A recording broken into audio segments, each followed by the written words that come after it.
Bonsoir à toutes et à tous, ravi de vous retrouver pour ce dernier numéro de Défense pour cette année 2025. L'occasion pour nous de faire le bilan de l'année qui vient de s'écouler. C'est avec vous, Océane Nicole. C'est une année où Tsahal a dû faire face à des menaces, mais sur tous les fronts. Tout à fait, que ce soit avec Gaza dans le sud, Liban dans le nord, la Syrie, le Yémen ou même l'Iran, il y a eu énormément de confrontations avec Israël. Il faut savoir qu'au total, sur cette année 2025, il y a eu 20 900 cibles qui ont été frappées, des frappes aériennes menées par Tsahal, une cinquantaine d'attaques cette fois menées par les airs, ce qui représente au total pas moins de 430 opérations qui ont été menées par Tsahal, encore une fois, sur tous les fronts, des opérations qui ont nécessité la mobilisation de 306 930 soldats de réserve, et ce, encore une fois, tout au long de l'année. Et qui dit malheureusement guerre dit lourd bilan humain, puisque Tsahal enregistre la mort de 91 soldats tués et 821 blessés graves, encore une fois, sur tout au long de cette année 2025. Si on regarde front par front, on va commencer avec la bande de Gaza, où il y a 19 530 cibles qui ont été visées, 13 910 infrastructures terroristes ont été détruites, avec 270 dépôts d'armes, énormément de terroristes et de hauts commandants du Hamas qui ont été éliminés, 71 au total. Ça, c'était donc pour la bande de Gaza. Il y a aussi le conflit avec le Liban. Au Liban, ce sont 950 cibles terroristes, donc du Hezbollah, qui ont été visées par Tsahal, 210 lanceurs et dépôts d'armes qui ont été détruits, ainsi que 140 structures militaires et des entrées de tunnels terroristes, puisqu'il y en a aussi au Liban. Pareil, énormément de terroristes du Hezbollah éliminés, 380 au total. Et Tsahal qui enregistre un nombre de violations, puisque normalement il y a donc cet accord qui a été mis en place il y a un an, et Tsahal enregistre malgré tout 1920 violations de cet accord de cessez-le-feu qui a été conclu, des violations de la part du Hezbollah. Autre conflit, autre front, c'est cette fois en Judée-Samarie, où là aussi 80 opérations ont été menées, 20 frappes aériennes ont été faites par Tsahal et 230 terroristes ont été éliminés. Beaucoup d'arrestations, 7400 personnes arrêtées, donc uniquement en Judée-Samarie, dont plus de 1000 qui sont directement affiliés au Hamas. Énormément, des centaines d'armes saisies, plus de 16 millions de shekels de fonds de terroristes qui ont été saisis, encore une fois, uniquement en Judée-Samarie, en Cisjordanie, et aussi près d'une trentaine de maisons terroristes qui ont été démolies par l'armée israélienne. Autre front, c'est cette fois le Yémen avec les rebelles Houthis. Tsahal a mené dans ce territoire 20 opérations aériennes aidées par 180 avions de chasse, 230 cibles ont été visées et 13 hauts responsables Houthis ont été éliminés. Aussi, on parle de l'Iran, puisqu'il y a eu cette opération, cette guerre qui a duré 12 jours, opération Réveil du Lion, où Tsahal a ciblé 2400 cibles, 11 scientifiques nucléaires ont été éliminés et 30 hauts responsables du régime iranien ont aussi été tués par Tsahal. Cette guerre, elle s'est faite aussi ici, puisqu'il y a 525 missiles balistiques qui ont visé le territoire israélien. Énormément de dommages, notamment dans la région de Tel Aviv. Et on rappelle que 29 Israéliens ont été tués pendant ces 12 jours de guerre qui ont donc opposé Israël à l'Iran. Alors, on a parlé des guerres et des conflits de cette année 2025, mais il y a aussi d'autres fronts qui peuvent s'ouvrir, voire se rouvrir. Exactement, se rouvrir. On pense à l'Iran, puisque même si pendant ces 12 jours, il y a eu énormément de dégâts qui ont été faits, beaucoup d'infrastructures et de missiles qui ont été détruits par Israël, malheureusement, l'Iran a depuis repris sa production. Il y a de missiles, il mène aussi quotidiennement des entraînements, donc Tsahal et les États-Unis. Ça a d'ailleurs été évoqué en début de semaine dans cet entretien entre Benjamin Netanyahu et Donald Trump, envisage une nouvelle opération en Iran. Un autre dossier, c'est le Yémen, puisque depuis la semaine dernière, la reconnaissance du Somaliland par Israël, les Houthis qui, juste depuis l'accord de cessez-le-feu le 10 octobre dernier, avaient arrêté d'attaquer le territoire israélien, là, ils promettent de cibler les cibles israéliennes au Somaliland. Il y a aussi la Syrie, puisque même si c'est le rêve de Donald Trump, les États-Unis veulent absolument qu'il y ait une normalisation entre Damas et Jérusalem. Pour l'instant, c'est encore loin d'être le cas. Il y a encore beaucoup de dossiers et de points qui coincent, notamment Damas exige le retrait d'Israël des troupes jusqu'aux lignes de front d'avant le 8 décembre de l'année dernière, lorsqu'il y a eu la chute de Bachar al-Assad. Pour Israël, il est hors de question, tant que l'ordre n'est pas complètement rétabli en Syrie. Et puis il y a aussi la Turquie où le ton continue de monter entre Ankara et Jérusalem, et les États-Unis qui souhaitent là aussi que Ankara se rapproche de la bande de Gaza, notamment puisque Donald Trump souhaiterait que peut-être la Turquie fasse partie de cette force internationale de stabilisation dans la bande de Gaza. Là, on sait que c'est le veto côté israélien, mais là aussi, ça peut être un nouveau front. On l'espère pas, évidemment, donc entre Israël et la Turquie. Merci beaucoup, Nicole. En effet, on ne l'espère pas, mais c'est vrai qu'il y a des tensions grandissantes entre Israël et la Turquie. Et justement, on va en parler avec mon premier invité, Dr Haytham Cohen. Bonsoir, merci d'avoir accepté notre invitation. Vous êtes spécialiste de la Turquie, chercheur au centre Moshe Dayan de l'Université de Tel Aviv.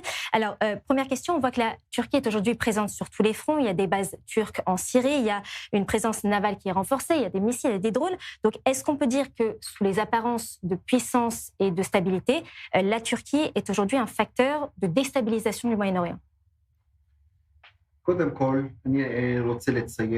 Je voudrais d'abord signaler que malgré le fait que nous voyons qu'il y a ici une friction entre Israël et la Turquie est encore définie comme un État amical malgré sa position fort antinomique. Et donc, je peux vous dire qu'en Israël, on se demande si la Turquie est le nouvel Iran. Alors, pour ce qui est vrai le mois de décembre 2025, ça n'est pas le nouvel Iran, mais ça ne veut pas dire non plus que la Turquie n'est pas un défi, une menace à l'avenir pour Israël. Nous devons être très attentifs, surtout après le 7 octobre, et nous voyons l'entrée turque en Syrie. Comme vous l'avez souligné, il y a une présence turque sur l'axe turc à l'est du bassin méditerranéen. Et nous voyons une présence turque au Qatar, en Somalie. Ils veulent rentrer à Gaza. Donc, enfin, nous pouvons voir ici un acteur central qui souhaite devenir ce qu'on appelle la puissance régionale. Et nous avons vu, grâce à la victoire extraordinaire de l'État d'Israël contre l'Iran, Israël, de ses propres mains, a transformé la Turquie en l'État musulman le plus fort de la région. Et donc, aujourd'hui, il est vrai que au summum des États du Proche-Orient, nous avons la Turquie et Israël côte à côte seuls. Et donc, nous voyons que ces deux États sont dans un état de lutte, si vous voulez. Ça peut être sain ou malsain, nous verrons. On verra le résultat. Mais effectivement, ça ne sera pas simple. La Turquie, membre de l'OTAN, l'économie turque est extrêmement intégrée en Occident, comme par exemple tout ce qui concerne import-export de la Turquie. Son premier partenaire, c'est l'Union européenne. Ça n'est pas comme l'Iran, où en fin de compte, on peut dire que le monde occidental dit bon ben voilà, c'est pas bien ce qu'ils font. Et voilà, non, l'économie turque et l'économie occidentale et l'OTAN est la situation centrale de la Turquie comme carrefour entre l'Orient et l'Occident. Tout cela est très très central et important, et cela transforme l'affaire turque en beaucoup plus complexe. Mais avec tout ce que je viens d'évoquer, cela rend les choses difficiles aussi pour les Turcs de devenir hostiles à l'État d'Israël. Alors justement, vous disiez que la Turquie, c'est aujourd'hui la puissance musulmane dominante de la région. Donc est-ce que selon vous, la Turquie pourrait être le nouvel Iran? Écoutez, je peux vous dire que théoriquement, oui. Théoriquement, oui. Mais, encore une fois, il y a un lien très particulier entre les États-Unis et la Turquie, et même lors de sa dernière conférence de presse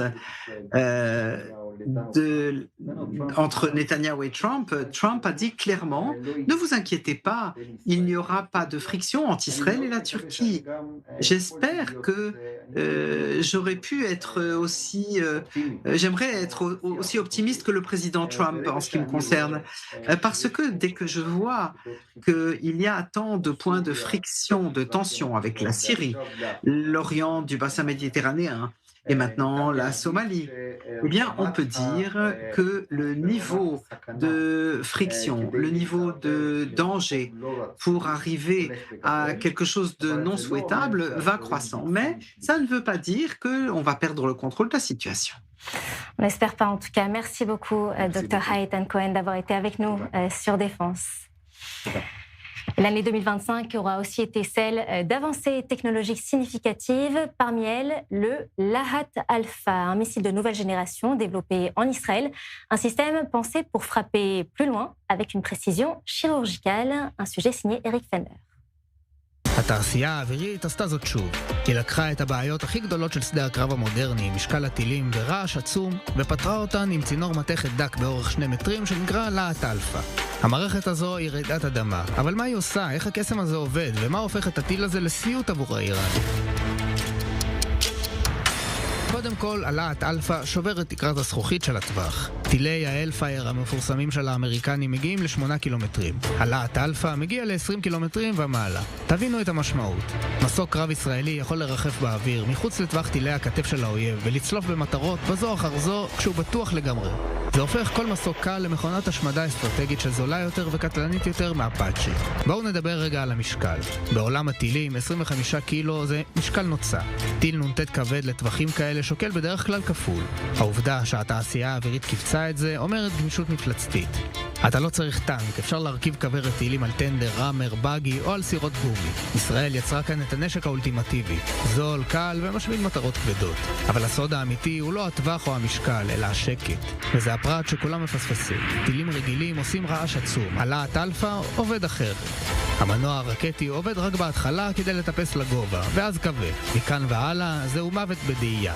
הטיל נופל על המטרה מלמעלה בשקט מוחלט. אין עשן, אין רעש, האויב לא שומע את השריקה. הדבר היחיד שהוא שומע זה את הפיצוץ. מרכיב קריטי נוסף במערכת הוא הנחיית לייזר, ללא שימוש במצלמות מתקדמות. אבל רגע, הרי יש לנו את הגיל ואת הספייק של רפאל. טילים מעולים עם מצלמות מתקדמות שנועדו במיוחד לראות את המטרות. למה שהתעשייה האווירית תחזור לראיית לייזר? התשובה מתחלקת לשניים, שיבושים וכסף. בשנתיים האחרונות למדנו שהאויב יודע לחסום GPS ולשבש מצלמות אלחוטיות. הפתרון של הלהט אלפא הוא טיפש בקטע טוב. לייזר זו פיזיקה טהורה, אי אפשר לפרוץ לקרן אור. הלהט הוא טורף עיוור שמחפש רק כתם אור מוצפן, מה שהופך אותו לטיל היחיד שחסין לחלוטין למתקפת סייבר. וזה גם עניין כלכלי, ראש ביות לייזר זול משמעותית ממצלמה טרמית, מה שמאפשר לצה"ל לקנות הרבה טילים באותו תקציב. והטיל הזה יודע לעשות טריקים שטילים בליסטיים לא יודעים. לתקוף בזווית. במלחמה אורבנית המפעיל מסמן את הרצפה בתוך דירה דרך החלון, והטיל צולל מלמעלה בזווית חדה ישר לתוך החדר. עם ראש קרב רסס הוא הופך למתאר חדרים ארוך טווח שחוסך את הצורך לשלוח חיילים פנימה. וזה גם קל לתפעול. בעוד שטילים מתקדמים דורשים חודשי אימון, בלהט אלפא המפעיל הוא רק השליח. הוא יורה לכיוון הכללי והטיל עושה את השאר. זה אומר שבזמן מלחמה אפשר להכשיר מאות לוחמי מילואים תוך ימים ספורים. אז איך זה עומד מול השכונה? האיראנים בנו את האלמאס, חיקוי גנוב ויקר של הספייק שמתעבר מול שיבוש אלקטרוני. הטורקים בנו את האל-אומטס, אבל נתקעו עם טיל בעודף משקל של 37 קילו. הלהט אלפא מנצח בנוקאוט, הוא חסין לשיבושים, שוקל שליש פחות ומוכיח שישראל מובילה במזעור טכנולוגי. בעולם שבו האויב מתחבא ומפעיל לוחמה אלקטרונית, ישראל יצרה את הצלף האולטימטיבי. עין שרואה הכל ומכה שמגיעה מהשמיים בדממה מוחלטת. On continue à parler de cette possible nouvelle guerre entre l'Iran et Israël avec notre invité Amit Assad. Bonsoir, vous êtes ancien membre du Shin Bet. J'aimerais déjà qu'on revienne sur cette rencontre entre Benjamin Netanyahou et Donald Trump avec le feu vert concernant une possible frappe d'Israël en Iran. Avec ce feu vert, est-ce que selon vous cette guerre, cette possible nouvelle guerre, est-ce qu'elle aura lieu ou pas? D'abord, nous comprenons que Benjamin Netanyahou et Trump pensent de la même manière à propos de l'Iran. Et ça, c'est très important. C'est important que Trump mette le sujet iranien, stratégiquement parlant, face aux yeux du monde et dise qu'ils veulent s'en occuper. Et il déclare de manière très sûre et claire que les Iraniens ne peuvent pas continuer à avancer avec les missiles balistiques, ne peuvent pas avancer avec tout plan nucléaire et il leur pose un ultimatum. La question de l'ultimatum n'est pas claire et bien sûr nous comprenons que Trump ne souhaite pas de guerre supplémentaire, mais c'est une déclaration claire que les choses vont être traitées. De quelle manière? Je n'utilise pas les paroles de Trump, mais moi, de ce que j'en comprends, on va à une opération stratégique face à l'Iran et c'est pas sûr que ce sera le même type d'attaque comme on les a connues, comme on les décrit, et évidemment la possibilité que l'Iran réagira. Nous savons aussi les dommages qui ont été causés à Israël avec l'attaque des missiles de l'Iran et il y a ici eu des morts et nous ne voulons pas revenir à ce point. Et donc j'estime que si on s'occupe des Iraniens stratégiquement parlant, ce sera de manière différente. Ce sera quelque chose qu'on ne connaît pas, ce sera une surprise et c'est possible justement sur un tout autre terrain que ce que nous attendons. Et donc je propose que nous fassions preuve de patience, mais il y aura sûrement un point stratégique mené par Israël avec les États-Unis sur ce terrain. Alors justement, vu que les États-Unis semblent ne pas vouloir une nouvelle guerre, si Israël décide de mener cette frappe en Iran, est-ce que les États-Unis pourraient apporter leur aide, voire même laisser Israël terminer le travail, comme ça aurait pu être le cas pendant la guerre des 12 jours? Comme la dernière fois. La fois dernière, encore une fois, Israël a été l'attaquant avec l'autorisation américaine et les Américains ont rejoint l'opération militaire avec, avec ce bombardement, avec les bombardiers B-2. Sur les sites nucléaires. Et donc, ce que je vous dis, c'est qu'en fin de compte, c'est un travail commun. Est-ce qu'Israël va attaquer? Est-ce que les Américains vont joindre ou pas? Ça n'a pas d'importance pour l'instant. Du point de vue des Iraniens et du monde, les États-Unis et Israël vont faire quelque chose. Et encore une fois, quand on parle d'attaque, il faut faire attention de quoi nous parlons comme opération. Je pense qu'on aura quelque chose sur table. Cela aura lieu dans les jours ou semaines à venir. Mais nous ne savons pas non plus comment ça se passera. Est-ce que ce sera les Israéliens, les Américains? En fin de compte, peu importe, de notre point de vue, c'est pareil. Israël ou les Américains qui attaquent avec Israël ou sans, ou seulement les Américains. Pour nous, c'est une attaque combinée des deux États de toute manière. En tout cas, seul le temps pourra nous dire s'il y aura cette frappe d'Israël en Iran. Merci beaucoup, Amita, d'avoir été avec nous sur le plateau de Défense. On vous emmène maintenant dans les profondeurs sous-marines, là où on ne voit rien, où l'on n'entend rien, mais où la guerre de demain est déjà en train de se jouer. Regardez ce sujet préparé par Eric Fendler. במשך 100 שנה החולשה הכי גדולה של צוללות הייתה האנשים שבתוכן. הלב הפועם, הריאות שדורשות חמצן, הפחד האנושי. אבל ב-2025 ישראל שינתה את המשוואה. היא יצרה ללוחמים בלב הים את השותף האולטימטיבי. רובוט שאין לו דופק, שסופג את הסיכון במקום האדם ומאפשר לו לשלוט בים בדממה מוחלטת. התעשייה האווירית החליטה להוציא את הגורם האנושי מהמשוואה. תכירו את הבלו ווייל, הלוויתן הכחול. זה לא סתם רובוט. מדובר בצוללת אוטונומית באורך של 11 מטרים, שאין בה שירותים, אין בה מטבח, והיא לא נושמת. המנוע החשמלי שלה עובד בדממה מוחלטת. היא יכולה לשבת על קרקעית הים מול נמל באיראן במשך שבועות, ופשוט להקשיב. אבל הסוד האמיתי הוא העיניים. ללוויתן הזה יש יכולת ראייה שמשנה את הפיזיקה. הוא מצויד בטכנולוגיית סונאר שנקראת סאס. סונאר רגיל נותן לכם נקודות ירוקות ומטושטשות. הסאס מצייר תמונה זהה לתצלום אמיתי של הקרקעית ברזולוציה של סנטימטרים. הוא יכול להבדיל בין סלע לבין מוקש איראני מוסווה, ובין צינור נפט למטען חבלה שהוצמד אליו. הוא מייצר את גוגל מפ של המעמקים בזמן אמת. והנה הטוויסט הגיאוגרפי שמשגע את האויב, המים הרדודים. צוללת דולפין רגילה עם מפלצת של 2,000 טון. היא לא יכולה להתקרב לחוף בלי להיתקע. הלוויתן הכחול תוכנן למים רדודים. הוא יכול להתגנב ממש לתוך פתח הנמל של האויב, לשבת מתחת לסירות הדייג שלהם, ולהיות שם בלי שאף אחד יודע. כשהוא מוציא את התורן הטלסקופי מחוץ למים, הוא הופך לערפד דיגיטלי. הוא נמצא כל כך קרוב לחוף שהוא יכול לשאוב את שדרות הקשר של האויב, להאזין לטלפונים הסלולריים של המפקדים, למפות מקאמים, והכל בשידור חי. המפעילה שיושבת בקרוון ממוזג בישראל, או הצוללן שנמצא במרחק של 100 קילומטרים, רואים בדיוק מה שהצוללת רואה מול חופי ביירות, ויכולים לסגור מעגל אש עם מטוס קרב תוך שניות. וזה לא נגמר בריגול, הדבר הזה הוא נושאת מטוסים זעירה. בבטן שלה הצוללת נושאת גיגים רובוטיים. היא משגרת אותה מתוכה כדי לצוד מוקשים ולפנות ציר לספינות, או כדי לשגר חימוש משוטט לעבר מטרות בחוף. ועכשיו למהפכה הלוגיסטית, הניידות. צוללת רגילה צריכה לשוט שבועיים סביב אפריקה כדי להגיע למפרץ הפרסי. הלוויתן הכחול, היא נכנסת במכולה סטנדרטית. אפשר להעמיס אותה על מסעית או להטיס אותה במטוס הרקולס לכל בסיס בעולם ולהוריד אותה למים תוך שעות. וזה גם ניצחון כלכלי. יום הפלגה של הלוויתן עולה כמו להטעין טסלה. האויב יפשוט רגל רק מהניסיון לחפש אותה. אבל אל תחשבו לרגע שאנחנו לבד בבריכה. האיראנים לא ישנים. ישראל. הם ראו מה קרה באוויר עם השעדים, והם מעתיקים את זה למים. בזמן שאנחנו בנינו את הלוויתן הכחול, שהיא פרופסור של מודיעין ויכולות קרב, בטהרן בונים את צוללות הנזיר. צוללות רובוטיות מתאבדות, שהן בעצם טילי טורפדו ענקיים וטיפשים, שיודעים לשוט לטווח ארוך ולהתפוצץ על אסדות גז. זהו האיום החדש, מכיל של זומבים תת-ימיים. הלוויתן הכחול היא התשובה גם לזה. היא השוטר החכם שיודע לזהות ולעצור את המתאבד. ומה קורה אם האויב בכל זאת תופס אותה ברשת? כאן נכנס מנגנון האין כניסה. המערכת מוגנת בחיישנים, שברגע שהם מזהים ניסיון פריצה פיזי, המוח האלקטרוני מתגן את עצמו. כל הסודות נמחקים בשניות, האויב מקבל קליפת מתכת ריקה. הלוויתן הכחול לא מחליפה את הצוללות המאוישות. היא משדרגת אותן לרמת טורף על. תחשבו עליה כמו על כלב ציד נאמן שרץ לפני הצייד. היא מאפשרת לצוותים שלנו להישאר בצללים, בזמן שהיא מושכת את האש ונלחמת ברובוטים של האויב. זהו השכפ"ץ האולטימטיבי. האדם נשאר בעמדת הפיקוד, שולט בקרב, אבל לא נפגע בו. On va parler de ces nouveaux systèmes et de ces drones de plus en plus présents sur les champs de bataille avec notre invité. Bonsoir Yossi Gofer. Vous êtes officier, lieutenant-colonel lieutenant-colonel de réserve. Vous êtes aussi PDG de la société ORAD qui travaille sur la détection de la défense contre les drones. Première question, on voit que la menace des drones aujourd'hui, elle est de plus en plus répandue. On l'a vu avec le Hezbollah, avec les Houthis, avec l'Iran. Donc ma première question, c'est est-ce que Israël possède les outils pour résoudre cette menace? Est-ce qu'on peut vraiment sécuriser un pays entier, mais sur la durée? Okay.